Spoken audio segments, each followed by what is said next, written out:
este tiempo conviven muchos tiempos, los nuestros, los de ellos, y el tiempo congelado de los que extrañamos. En este, nuestro tiempo, tenemos algunas verdades y certezas, pero también incógnitas, y secretos que guardan ellos. Pensé en tu retrato. Es de las pocas certezas que atesoro, tu mirada cargada de futuro.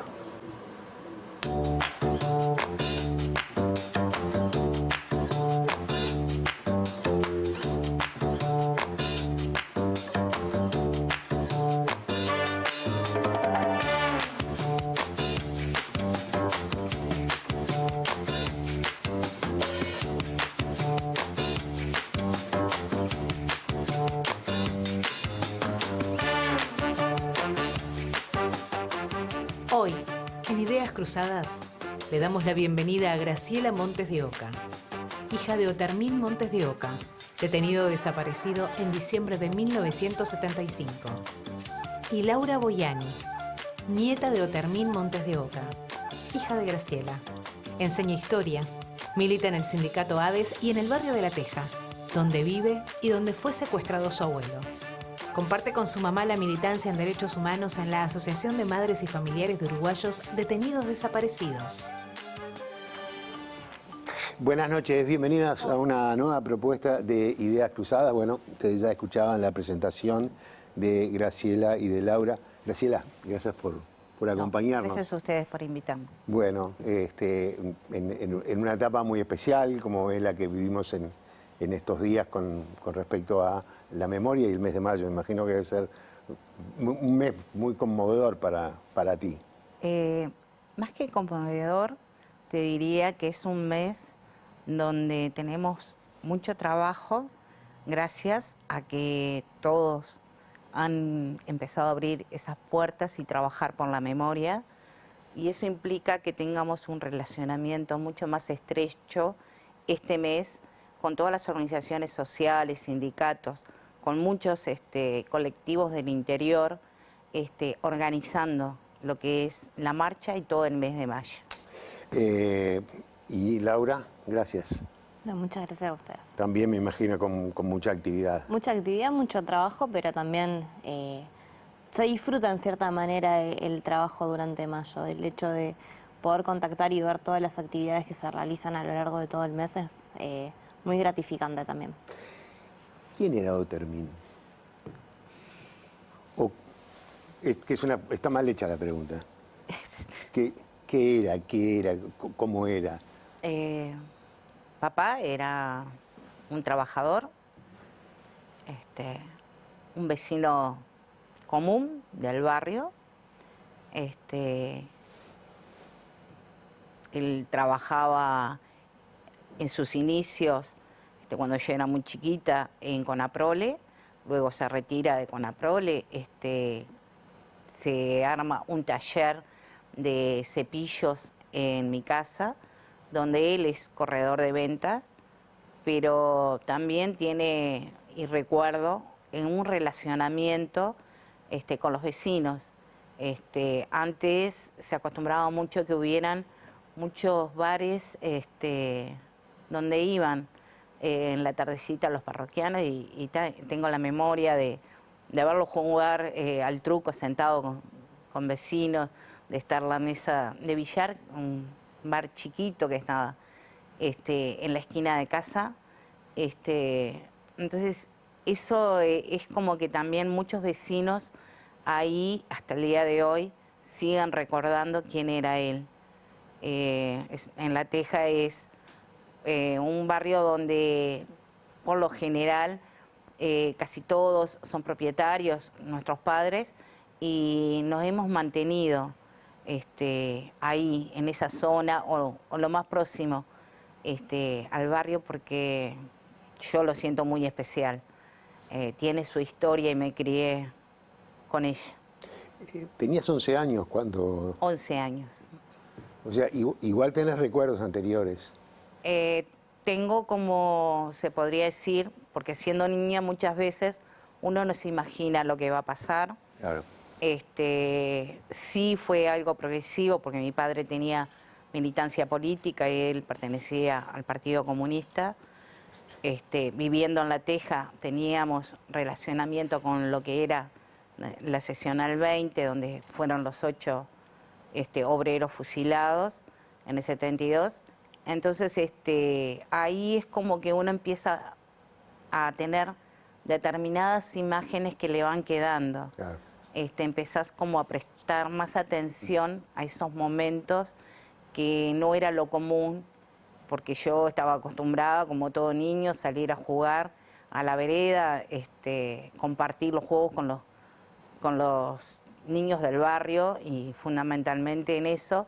Entonces uno como que al padre lo ve en determinados momentos, almuerzo, cena, cuando viene de trabajar, pero también como hija chica me llevaban y a veces acompañaba a algunas actividades donde después yo me quedaba jugando en algún local partidario, pero ellos mantenían su militancia. ¿Y recordás ese momento en el que entran las fuerzas conjuntas? Del allanamiento tengo totalmente registrado en mi mente como si fuera fuego lo que pasó.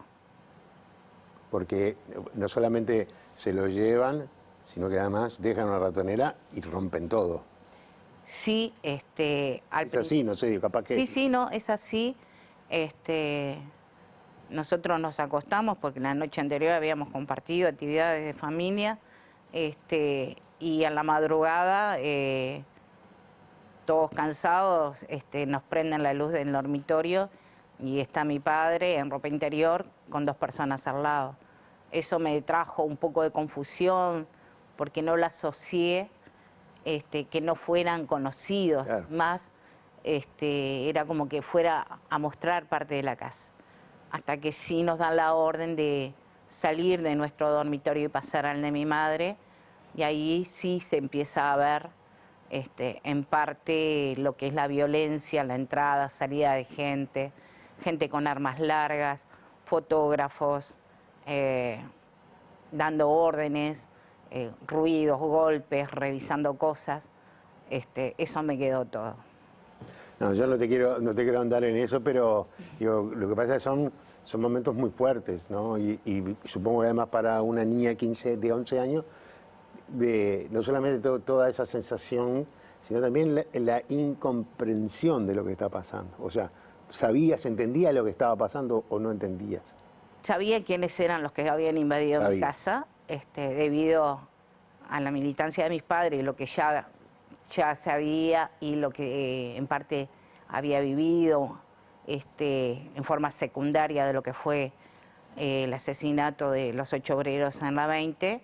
Entonces sabía... Claro. Era un tema que estaba en tu casa. Que estaba, no se ocultó nunca, ellos nunca nos ocultaron su militancia, porque era totalmente legal y sí, no hacían claro. Nada malo, simplemente pensar diferente a otras personas. Entonces, claro, lo que más me recuerdo es esa invasión de tu casa en la madrugada, que ahí sí es como que te deja todas esas marcas de cada movimiento, de cada cosa que pudiste apreciar desde el lugar que estaba. Y a su vez, después convivir con ellos unos días más, también te deja eso como las marcas de lo que estaba prohibido, lo que te permitían. Entonces quedaron como claro. Si fuera una película grabada a fuego. Vos estabas muy lejos de nacer, ¿no? ¿Y cómo es que vos empezás a comprender la historia de ese abuelo del que seguramente te hablan, pero que no conoces o que no conociste, y que quizás es solo esa imagen que has contado, que es un retrato? Sí. Es que creo, mi abuelo siempre estuvo presente, siempre estuvo en mi casa, eso, siempre estaba el retrato la única foto que conocimos durante un tiempo de él, que estaba siempre colgado en el living de casa. Y no tengo yo un registro claro de en qué momento empecé capaz a preguntar o a saber. O sea, para mí es como que siempre estuvo, siempre fue mi abuelo y siempre entender que mi abuelo era un desaparecido, capaz que más de chica sin saber todo el trasfondo político, pero sabiendo que mi abuelo no estaba con nosotros y no era porque él lo había decidido así. Siempre los recuerdos de chica de la marcha de los 10 de diciembre en el memorial, o sea, siempre fue algo muy parte de mi vida, parte de mi presente siempre. Y sí tengo como los recuerdos a veces de momentos específicos de que ahí ya capaz que entendía un poco más, desde un lugar muy inocente también, pero recuerdo, por ejemplo, cuando fue el hallazgo de Miranda, cuando iban a ingresar al batallón, yo me acuerdo de llorar y pelear con mi madre, decir que yo quería ir, y era una niña, no me acuerdo en qué año fue, pero una niña llorando diciendo que quería ir al batallón porque ese podía ser el abuelo. Bueno, la pérdida del voto rosado, ¿no? Como momentos que fueron enlazando la historia de ese abuelo a también un entendimiento más grande de que era algo también político y después sí entender más de adolescente en la búsqueda también de la identidad propia de una, que mi abuelo es parte de quién soy, su historia y también quién es él. O sea, es parte de mi identidad. Ahí dijiste una cosa que yo se las iba a preguntar o se los iba a plantear sobre, digo, cómo viven o cómo han vivido en los distintos momentos en que han aparecido restos. Pero me quiero quedar antes igual con él. ¿Qué te decían en el barrio, amigos? ¿Qué te decían a ti sobre él? En ese momento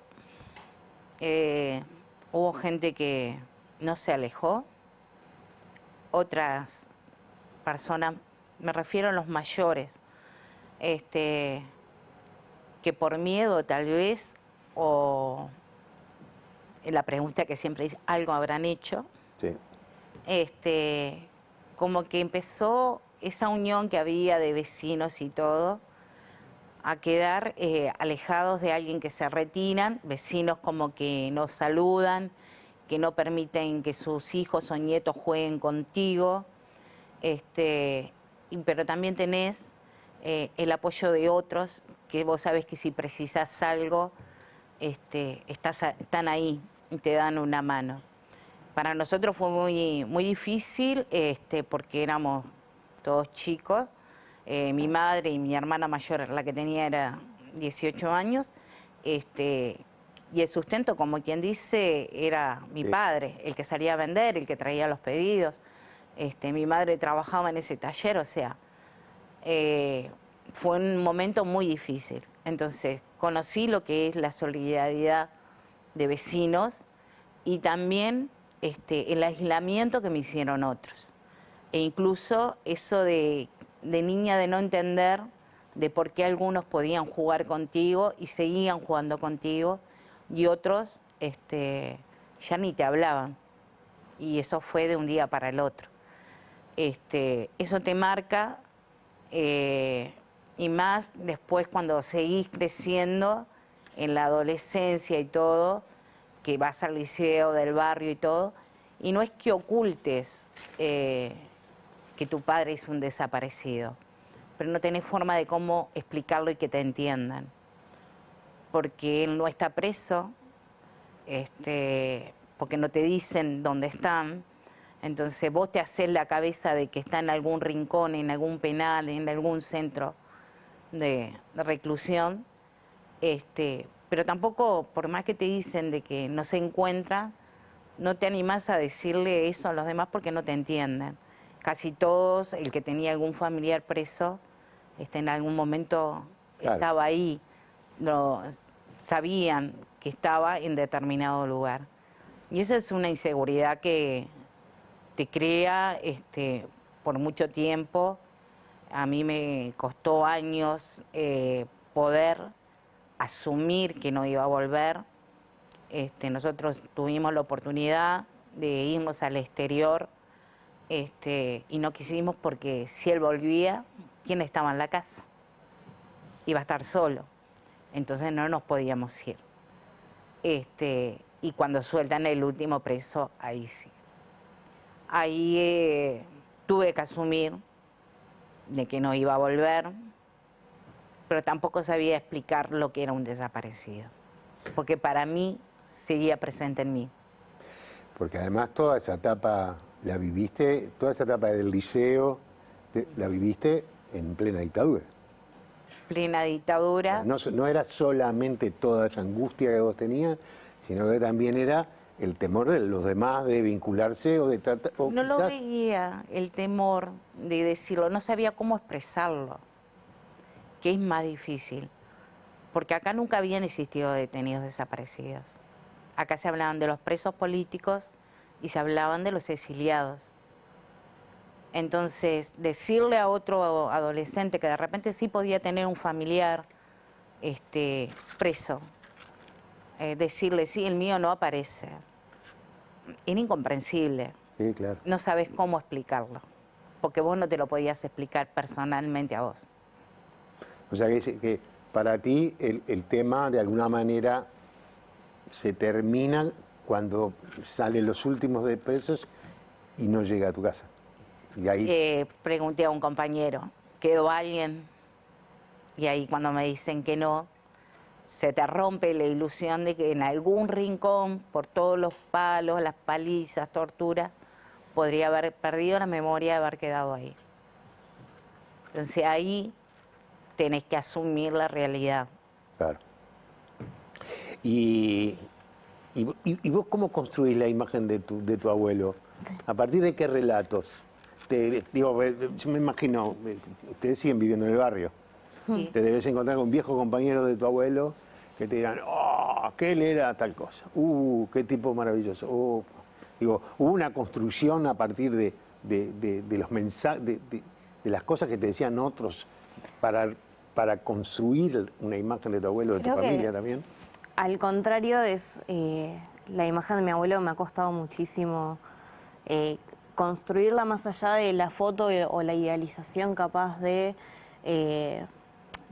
lugar de víctima, de bueno, es un detenido desaparecido y eran héroes y eran militantes y trabajaban y demás. Me ha costado mucho separarlo de ese lugar para poder empezar a construir también la historia de quién era él como persona.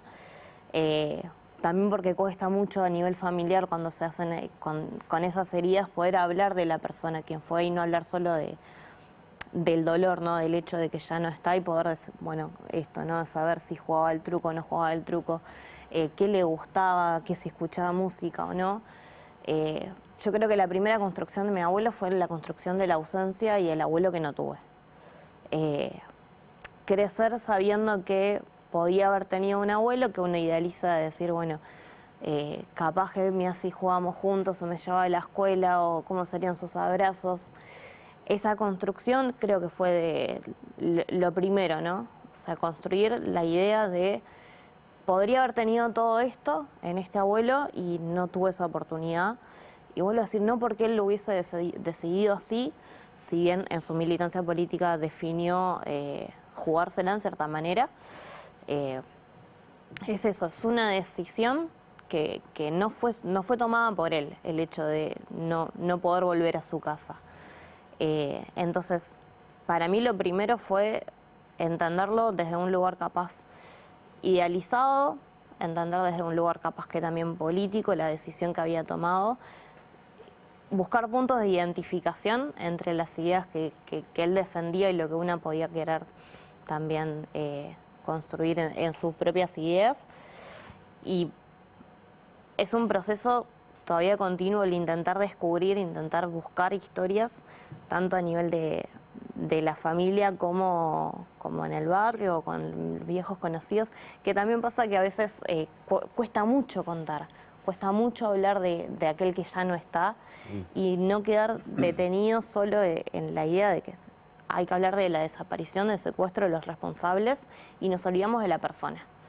Y eso creo que es la búsqueda, por lo menos yo la sigo intentando llevar adelante, de saber qué le gustaba, quién era, cómo hablaba, era sereno, gritaba, qué no sé de qué cuadro era hincha, ese tipo de cuestiones muy simples que son capaz que las que me hubiese gustado poder tener y Claro. poder identificarme después, ¿no? Las que seguramente hubieras conocido si hubieras tenido la oportunidad Exacto. de vivir. Y en algún momento,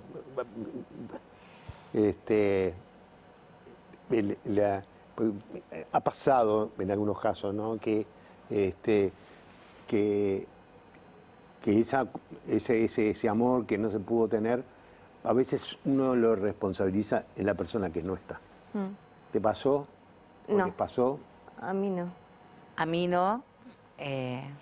Creo que, aparte de mis hermanos, sí. No sé el porqué No. de la forma de pensar de cada uno. Yo creo que es justificado en parte el sufrimiento, el dolor, la posibilidad de haber seguido una vida normal, pero lo que yo sí tengo claro, que él no era un niño, que él se había comprometido con su vida para brindarnos una vida mejor, no solo a nosotros, y que él sabía lo que hacía. Pero creo de que en ese momento fuimos casi todos, como quien dice, mirándolo ahora, pensar de que no iban a ser capaces de hacer lo que hicieron. Creo que nadie se hubiera imaginado, porque aparte, más de llevarlos presos, nadie, o torturarlos, que era lo que ya se decía, a pesar de que ya habían algunos que habían sido asesinados, pero esconder sus cuerpos, no. Yo creo que no pasó por la cabeza de nadie, entonces no lo puedo responsabilizar de él haber querido lo mejor, no solo para nosotros, porque sí, tengo eso de él, de que era muy solidario y que a veces hasta habían Demasiado. enojos en la casa La porque casa. era demasiado solidario y entonces no importaba cuánto había, sino que había que compartirlo, repartirlo, el que viniera a pedir siempre estaba ahí. Entonces era imposible imaginarse lo que venía después. Sabía, yo pienso que él sería consciente de que sabría que podría ir preso. Ya cuando fue lo de la 20, es otra imagen que a mí me quedó fija, la discusión que tuvo con un compañero de él, que era Mendiola, de que se fuera para la casa, y él se queda de guardia y a él lo fusilan, o sea. Entonces, más de eso, que también es horrible, porque eran trabajadores y no estaban haciendo nada malo, esta figura de que perdura hasta hoy, esa ausencia, el pueblo no estaba acostumbrado. Nadie se puede imaginar que habían, no sé si decirles personas realmente, que pudieran pensar en esconder sus cuerpos y nunca decir la verdad de lo que fueron ni de lo que hicieron. Para mí es de mucha cobardía por parte de ellos. ¿Me permiten hacer una pausa? Sí, y seguimos conversando. Ya seguimos.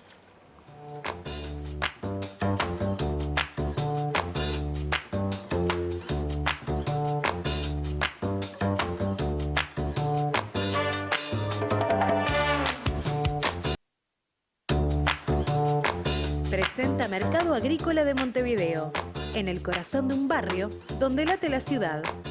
Mercado de Historias. Mercado de Historia.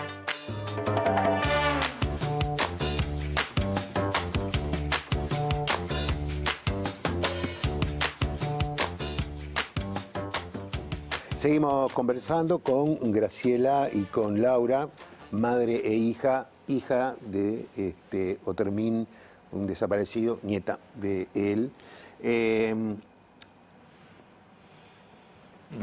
Recién ella me contaba, o ella nos contaba, que que algunas veces iba a algunas actividades con sus padres y que bueno, jugaba con los otros niños hijos de aquellos militantes políticos, sindicales. ¿A vos te pasó algo así? ¿Cómo te empezaste a vincular con familiares? Es decir, ¿era porque ibas acompañando y te vinculaste a ese mundo? ¿Solo por convicción? No te quiero hacer muchas preguntas. No. Yo creo, de niña, yo siempre tengo el recuerdo de todas las marchas del silencio siempre estar, los días de diciembre siempre estar, o sea, siempre acompañar todas las actividades. Sí, a la asociación como tal, creo que me acerqué más de grande, porque también, bueno, ahí hubo un periodo donde Graciela no estuvo militando como activamente dentro de la asociación, entonces tampoco era como que estaba tan presente. Y me acerqué más de adolescente, joven, en el término de también esto, ¿no? Buscar forjar las ideas, la identidad, que ahí una terminó como diciendo, necesito también, para poder procesar lo que me estaba pasando, poder estar en este lugar, integrarme y participar. O sea, pero todo desde el lugar de la búsqueda de las ideas, de las convicciones, de empezar a procesar algunas cuestiones que tenían que ver con la historia familiar, pero también con quién es una. Hay como una prédica constante, ¿no? De, bueno, todos somos familiares. Pero ¿cómo se transmite esa militancia a otras generaciones, a la tuya, por ejemplo?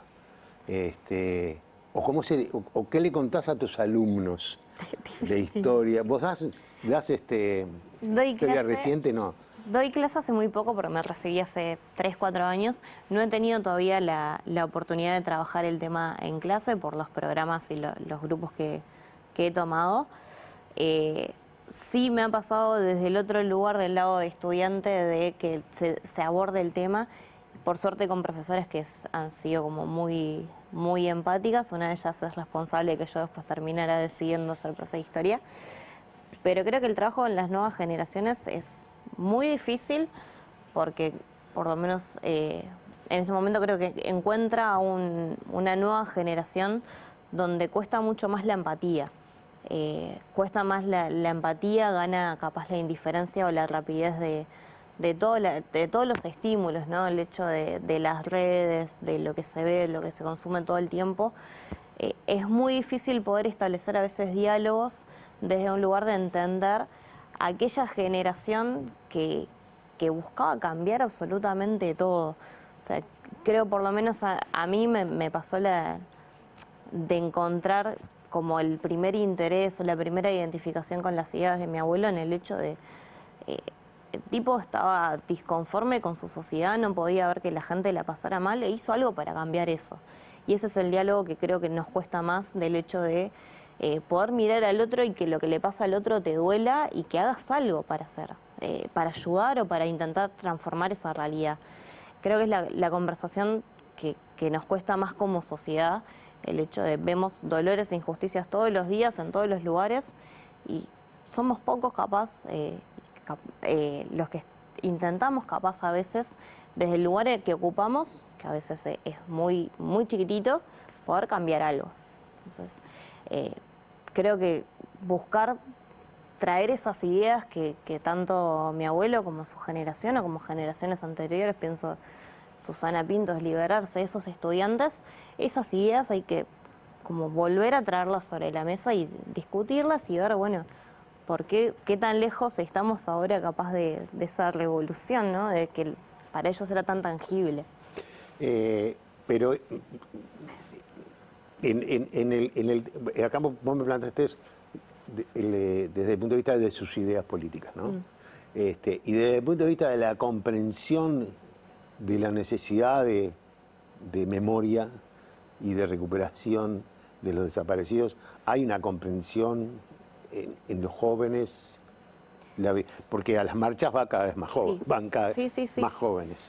Yo creo que el trabajo más grande que se dio, fue fruto de la pandemia, la apertura de madres y familiares, que logró establecer que se trabajase todo mayo, que incluso a veces nos queda chico mayo y se trabaja durante todo el mes, hace que el tema de la memoria, el tema de los desaparecidos esté siempre sobre la mesa y que son más jóvenes los que también están en la marcha, pero no solo en las marchas, sino que son los que hacen las intervenciones en sus gremios en secundaria o son los que capaz que se expresan a través del arte. Pienso, bueno, para la 30 marcha hicimos un concurso de afiches y nos preguntaban a veces incluso menores de edad si podían o no podían participar. O sea, hay una generación que creo que lo entiende el dolor capaz de la ausencia del desaparecido. Hay que seguir trabajando desde ese lugar, porque creo que hay otras generaciones que vienen atrás donde va a ser más difícil el diálogo, sobre todo cuando lo que se pone siempre sobre la mesa es el hecho de que ya no es tan reciente este pasado. Claro. Entonces, hay una generación a la que se logró llegar, que se está trabajando, que entiende y está comprometida con la memoria. El hecho es, bueno, ¿qué pasa con las otras generaciones? Lo pienso, por ejemplo, en mis estudiantes actuales y a veces es difícil establecer el diálogo, de generar un interés o poder establecer, che, mira que pasó esto y habemos familias todavía que tenemos este dolor, ¿no? O sea, porque cada vez se ve como más lejano para algunos. Yo me quedé pensando, el otro día lo hablábamos con la producción, que también hay un hecho y es que aparte de la transmisión a la sociedad, está la transmisión a la familia. Digo, porque Otormín, que es padre, que es abuelo, un día va a ser bisabuelo. ¿No? Ya lo es. ¿Eh? Ya lo es. Ah, ya lo es. Bueno, ya lo es. Bueno, pero viste, yo la miraba a ella y no. No, yo no. Por eso digo, no. Parte de mis sobrinos mayores, Claro. ya lo es. Y ahí hay como también un trabajo para que sigan comprendiendo quién es el señor del retrato. El tema, yo te diría, de que nunca fue ocultado. Un tema que es normal el saber que él es desaparecido. Vamos los 20 de mayo, desde niños chiquitos, siempre mis hermanos con sus hijos, ahora mis sobrinos con los suyos. O sea, es como que lo toman como natural, porque nunca lo escondimos. O sea, para nosotros, hoy por hoy, es algo natural preguntar y querer saber realmente qué fue lo que hicieron con ellos. Tal vez en otro momento hubiéramos tenido eso de tratar de resguardarlos, de que no pasaran el mismo dolor, de que no sufrieran lo mismo que nosotros, pero tal vez porque ya van a ser casi 50 años. Ah. La desaparición de papá, es como que lo hemos naturalizado y ellos nos acompañan en mayor o menor medida. Yo a ellos nunca se lo oculté, tal vez siempre fue muy difícil poderlo explicar. La reacción que ella tuvo cuando fue lo de Miranda fue también un poco como protegerla, porque era la primera vez que yo misma me iba a enfrentar a eso y me parecía que no era lo correcto. Pasaron años para que ella pudiera ir, porque realmente ir a un hallazgo pasan muchas cosas por el cuerpo de uno. Sí, me imagino. Dolor, bronca, amor. Expectativa. Muchas inseguridades, expectativas. Que estás por un tiempo prolongado, mientras buscas aparte inconscientemente algo que te diga si es o no es, y aunque después no sea, te viene la alegría de saber que alguien que vos también estabas buscando está ahora con nosotros. Entonces son muchas contradicciones que uno tiene. En el caso de Sanjurjo, descubrieron que había mucha información que le faltaba Muchísimo. y que tenían ¿cómo se encamina ese trabajo? ¿Cómo sigue el tema de la búsqueda? Primero fue la impotencia de saber que la habíamos rescatado de ese horror, de ese frío, de esa soledad tan grande y no poderla llamar por su nombre. Claro. Eso fue, no te diría que traumático, pero sí desesperante saberla que estábamos ahí, que la teníamos con nosotros y no poderle decir, por más que tuvieras la sensación de que podía ser ella, de no poderla llamar por su nombre. Y gracias realmente tanto a los antropólogos que trabajaron, los uruguayos, los antropólogos argentinos, el equipo de investigación. En el momento en que incluso a mí no estábamos ahí en la conferencia, nos ven las caras, los investigadores empezaron a buscar en Facebook a ver si teníamos familiares, porque si conseguíamos, porque sospechábamos que podía ser ella, pero no nos daban las muestras de ADN para poderla identificar. Y sin eso nosotros no podemos decir quién es, ni podemos asegurarlo. No podemos cometer errores en eso. Y empezar a buscar y después contactar y hablar con la familia, que también ellos tenían recuerdos de porque ellos eran muy chicos, son sus sobrinos, algunos recuerdos y que yo siempre digo, es como abrir una caja de Pandora donde vos empezás a tener un relacionamiento y te das cuenta que es algo muy común lo que ellos vivieron, lo que vos vivís, y como que a medias palabras a veces podemos entendernos, y ellos empezaron también a traer sus recuerdos, y estaban en el exterior y estuvieron dispuestos a dar sus muestras de ADN, sus muestras de sangre para hacer el ADN. Los antropólogos tuvieron que hacer exhumaciones, buscar, nos llevó un año. Y lo peor de todo, que había gente que sabía que eran ella y siguieron ocultando. Pero después que pudimos llamarla por su nombre, fue como, no sé, algo inexplicable. Era la satisfacción y el amor que empezamos a sentir hacia ella, de haberle devuelto parte de su dignidad. La marcha y el mes de mayo son, ya lo hablamos como un elemento central. Hay una búsqueda de ejercer una presión para que digan los que saben o los que quedan que todavía saben. ¿Es una búsqueda para concientizar o es un homenaje? ¿O es todo? Digo, ¿cómo lo perciben ustedes, cómo lo ven ustedes desde adentro de los familiares que son los que llevan esto adelante?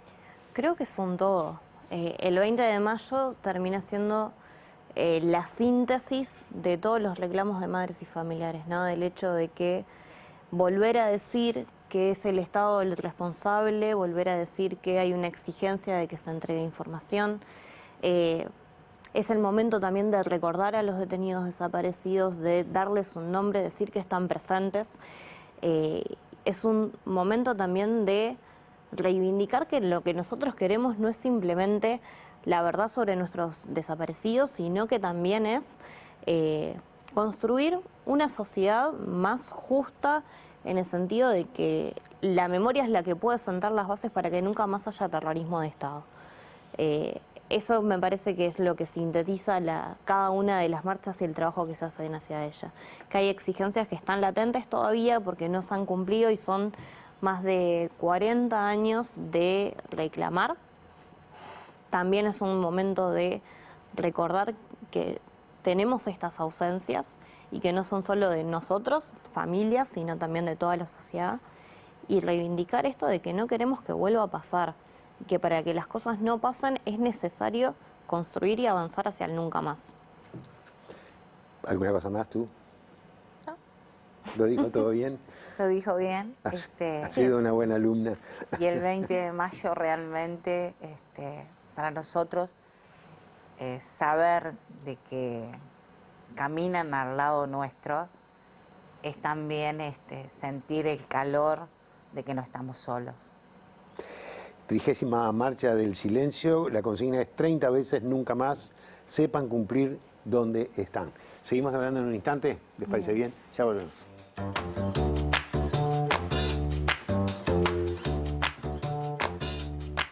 Presentó Mercado Agrícola de Montevideo, en el corazón de un barrio donde late la ciudad. Mercado de Historias. Mercado de Historia.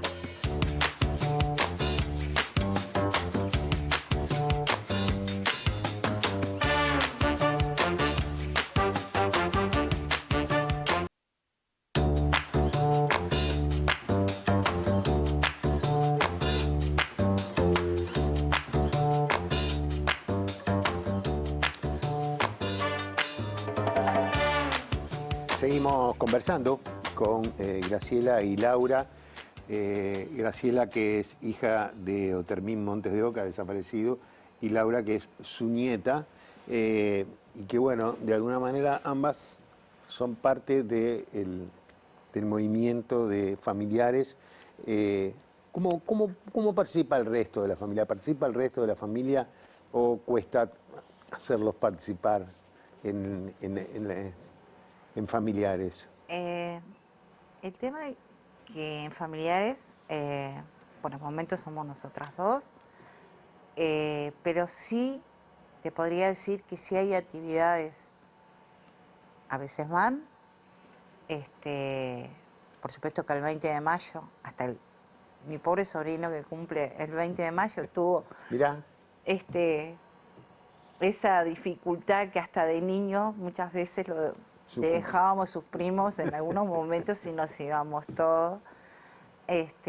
Pero siempre es el punto de encuentro las actividades.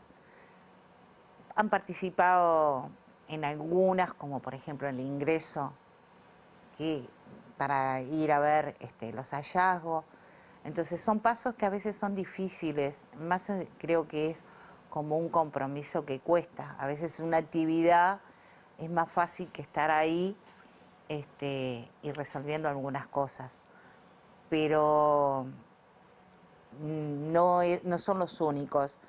Creo que yo, porque me crié, como quien dice, conociendo familiares desde el 83, entonces que una de las compañeras de los detenidos desaparecidos es que se me acerca y me dice, y para mí fue algo como que también me marcó, que es decirme, no sos la única, hay otras personas que están pasando por eso. Entonces creo que ahí fue mi clic y mi compromiso de ir. Tuve mis idas y venidas, más cuando fui adolescente, en el plenario. Después uno va adquiriendo más compromisos y ver que no están las viejas, no por problemas de muchas veces de no quererlo, sino porque se nos han ido, y las otras viejas que para nosotros son la palabra santa, no pueden muchas veces por problemas físicos estar, claro, pero siempre estuvieron dirigiéndonos. Entonces los demás hemos estado como un poco que vamos y venimos, pero en los momentos clave que tenemos que estar todos unidos, ahí es como que estamos todos. Es una pregunta que me sale siempre. ¿Qué expectativa tienen de que se sigan descubriendo los restos y de que pueda aparecer él? Yo creo que expectativas y esperanzas en cierta manera tenés que tener, porque si no, es como estás luchando por algo que sabes que no tiene sentido. Las expectativas y la esperanza, por lo menos de mi parte, es como está volcada totalmente hacia el trabajo del equipo de antropólogos que sabemos que lo dan todo, y debe ser de los trabajos y las tareas más difíciles el hecho de que estás años y años removiendo la tierra para no encontrar durante mucho tiempo nada, capaz después de 5 años encontrás otro cuerpo y el no saber y el ir y estás a pesar de la temperatura, a pesar del frío, del calor, todo. Yo tengo expectativas y esperanza en el compromiso de ellos, quienes trabajan y mueven la tierra todo el tiempo, de los investigadores que sabemos que también dan de su parte.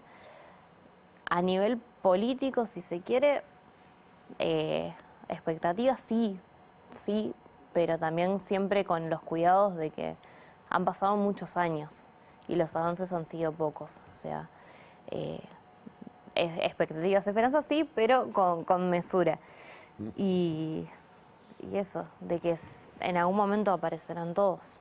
Sí. Yo creo que ahí diferimos.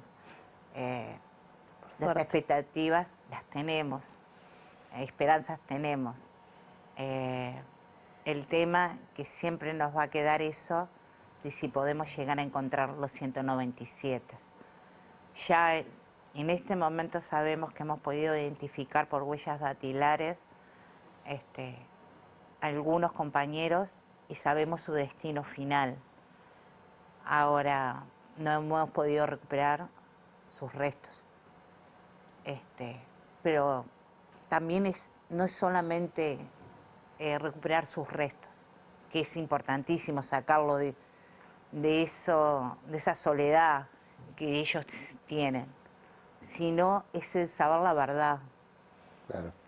De poder, algunos le dicen duelo, yo no lo tomaría como un duelo, porque yo lo vi irse caminando, me lo sacaron caminando.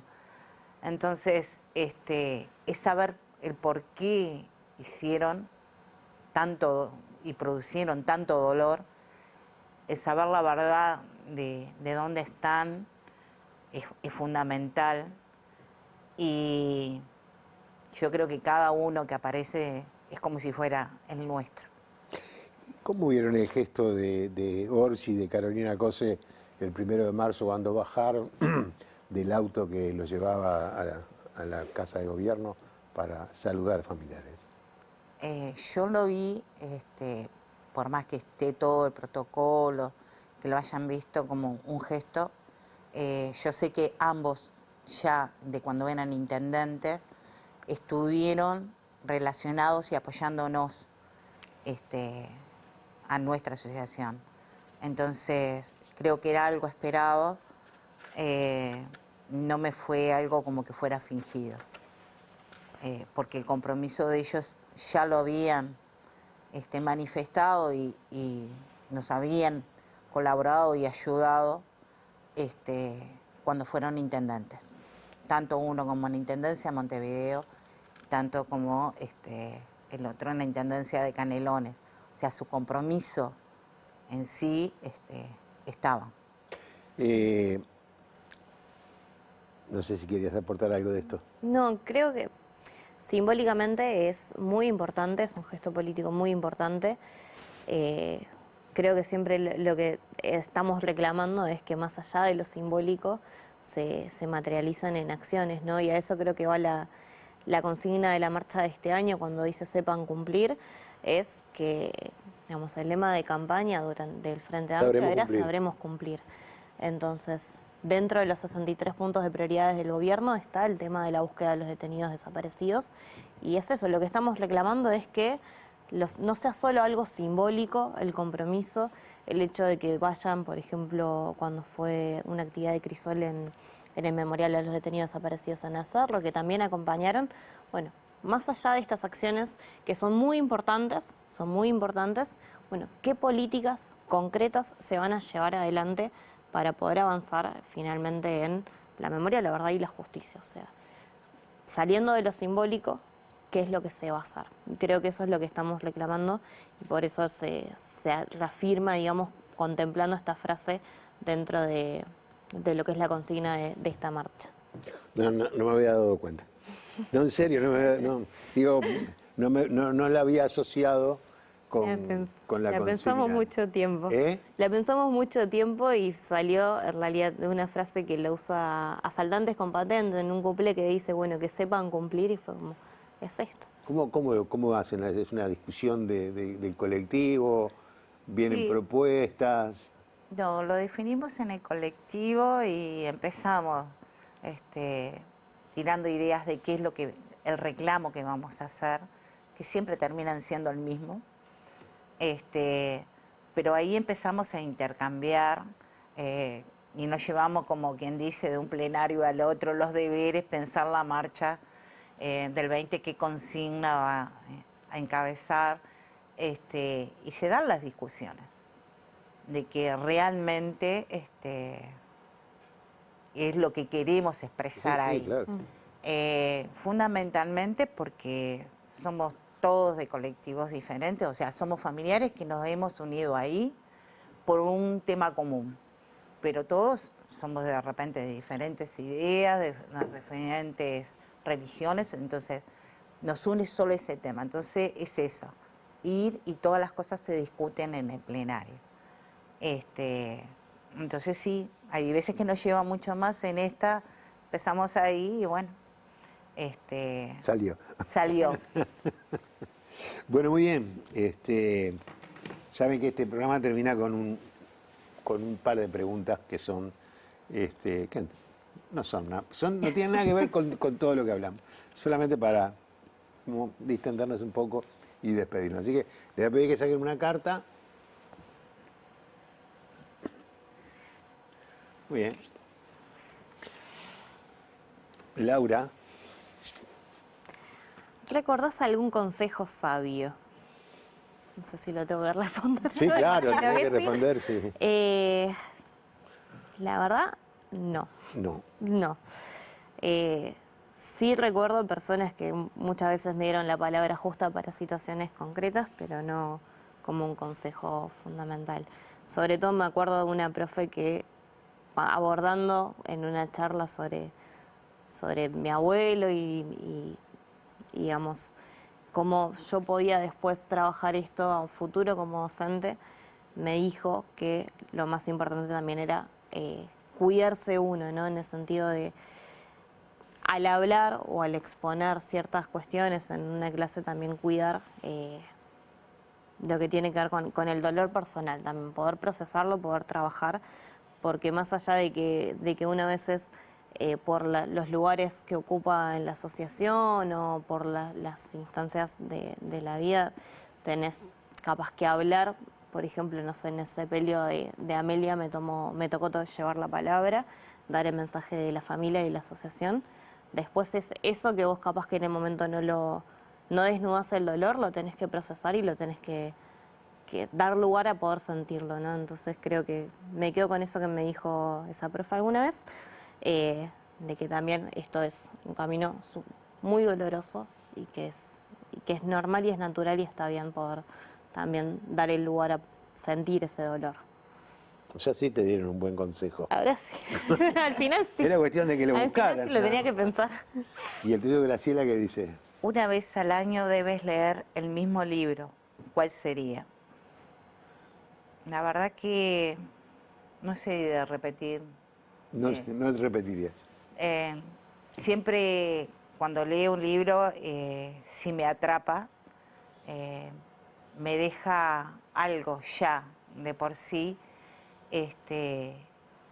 Y solamente un libro que fue 100 años de soledad, creo que fue que leí 2 o 3 veces. No sé si por falta a veces de comprensión o por todo El mundo que te... por todo lo que dice, pero los demás siempre los he leído alguna vez. Algunos han sido libros muy buenos, otros no tanto, pero siempre dejan cosas muy importantes, tanto de la vida como de las experiencias de quien los escribe. Yo también leí más de una vez 100 años de soledad.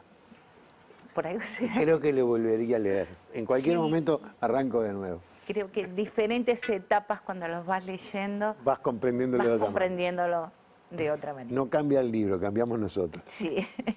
Graciela, muchas gracias No, por habernos gracias a acompañado. ustedes. Laura, muchas gracias por gracias. habernos acompañado. Espero que hayan pasado bien y que hayamos podido transmitirle algo a quienes nos vieron. Y a ustedes invitarlos para la próxima semana para conversar, recordando que conversar es pensar juntos en voz alta. Hasta la próxima.